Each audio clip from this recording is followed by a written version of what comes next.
नमस्कार दोस्तों सामी होटल्स इसके Q2 के नंबर्स आ चुके हैं। कैसे रहे नंबर दोस्तों? देखिए, ये जो स्टॉक रहा है ये लॉस मेकिंग आप कह सकते हैं कंपनी रही है। तो इस बार जो लॉस है उसका फिगर कितना ज़्यादा बढ़ा है या जो लॉस है वो बहुत ड्रास्टिकली यहाँ कम आता हुआ दिखाई दिया है। तो ये तमाम सवालों के जवाब इस एक वीडियो में ढूंढने की कोशिश करेंगे। देखिए, सबसे पहले बात करते हैं क्या इसकी नंबर्स जो दोस्तों वो मिलियंस में दिए हुए हैं और ये कंसोलिडेटेड बेसिस का नंबर है दोस्तों। ठीक है, तो थोड़ा सा हमको यहाँ पे ध्यान देना पड़ेगा। अब सबसे पहले चर्चा कर लेते हैं क्या purely revenue from operations company कितना कमाया है। 267.8 करोड़ रुपीस आई हैं जो एक साल पहले 190 करोड़ रुपए थे। ठीक है, और ये पिछले क्वार्टर में देखेंगे तो ये 219.99 करोड़ थे। बात कर लेते हैं अदर इनकम की, तो ये 5.4 करोड़ रुपीस रहे हैं जो एक साल पहले 5.1 करोड़ थे, almost flat.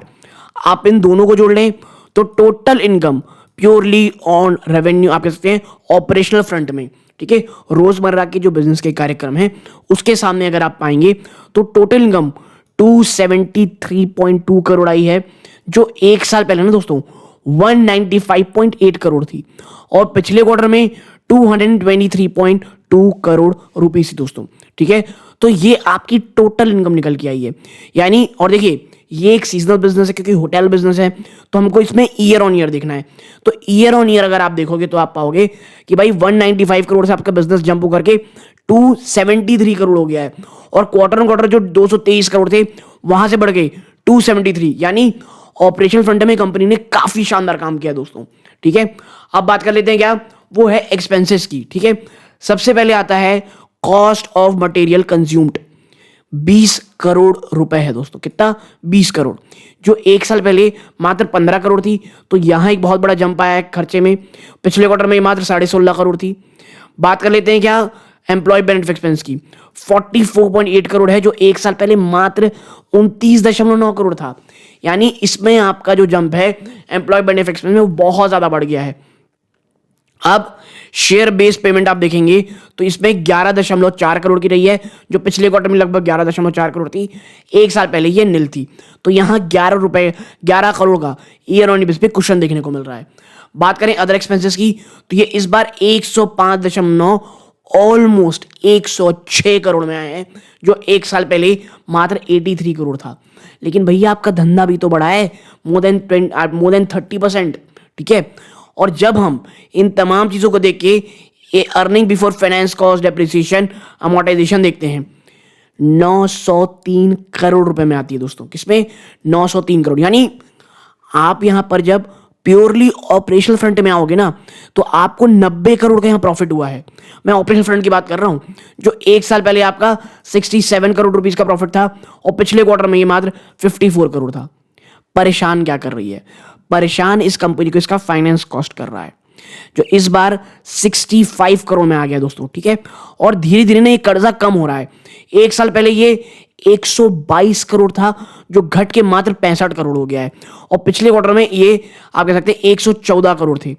Depreciation amortisation expense देखेंगे तो इस बार 31 करोड़ आया जो एक साल पहले 24 करोड़ था। देखिए, जो फाइनेंस कॉस्ट है ना ये लगातार कम हो रहा है जिसके कारण जो अब लॉस है जो एक साल पहले 88 करोड़ थी, माफ कीजिए एक क्वार्टर पहले 88 करोड़ थी, वो घट के मात्र 5.9 करोड़ आ गई है और एक साल पहले ये 80 करोड़ रुपए का लॉस था। यानी आपका लॉस मात्र 5.9 करोड़ रुपए में आ गया है दोस्तों। एंड दिस इज एक्सेप्शनल दोस्तों। ठीक है, और जब हम एक्सटर्नल आइटम टैक्स लॉ आप कह सकते हैं यहाँ पाएंगे जो नेट लॉस और गेन है तो यहाँ पर 76 करोड़ का लॉस है जो बाकी अन्य कहीं नहीं था, जिसके कारण आखिरी में जब लॉस बिफोर टैक्स देखते हैं तो वो 82 करोड़ में आ जाता है दोस्तों। किसके कारण? एक्सेप्शनल आइटम कारण, जो एक साल पहले 80 करोड़ था और पिछले क्वार्टर में ये 88 करोड़ रुपीस था। ठीक है, तो ये जो एक्सेप्शनल आइटम यहाँ पे रेफर नोट 13 हम देखेंगे ये आया है, वरना दोस्तों कंपनी ने ऑपरेशनल फ्रंट में तो अपने लॉसेस को बहुत हद तक नीचे ले आया है दोस्तों। ठीक है, अब आगे बढ़ते हैं और चर्चा कर लेते हैं भाई टोटल कॉम्प्रिहेंसिव इनकम में आप लॉस में, बल्कि टोटल कॉम्प्रिहेंसिव पीरियड में आपका लॉस कितना रहा है। आपका लॉस 74 करोड़ रुपीज रहा है, जो एक साल पहले 80 करोड़ था और पिछले क्वार्टर में 87.7 करोड़ था। ठीक है, तो भैया इसका असर ये देखना पड़ेगा बाजार किस तरह लेता है, वरना of the operational front company ने बहुत अच्छा काम किया है। और देखिए इसका असर कैसे हो रहा है, आपकी ईपीएस जो नेगेटिव 10.5 रुपए के ऊपर थी वो घट के मात्र नेगेटिव 3 रुपए 40 पैसे में आ गई है। ठीक है, तो मुझे ऐसा लगता है कि भाई चीज़ें काफ़ी हद तक अच्छी होती हुई इस बार आपको दिखाई, अगले क्वार्टर में अच्छी होती हुई दिखाई देंगी दोस्तों। ठीक है, तो यहाँ तक जुड़े रहे, इस बात का बहुत बहुत धन्यवाद। ये इस वीडियो का अंत है। जय हिंद दोस्तों।